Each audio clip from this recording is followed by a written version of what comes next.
ودخل معه السجن فتيان قال أحدهما إني أراني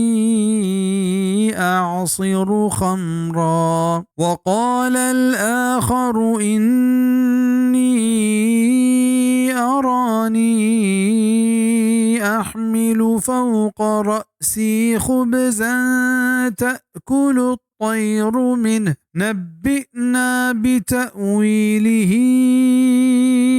إنا نراك من المحسنين. وداخل بیت ای همراهیا ما قید خانه ها دیگه دو نوجوان چایا یکی گوشت من گندگایا کہ من شراب پرنچگایا و دومیا گوشت من گندگایا کہ من وتی سرا نان چست کتگ و مرگ چایا ورگاها مارا سرپت بکا چشی تعبیرا و معنی میں گندگا تو نیکی مردمی ہے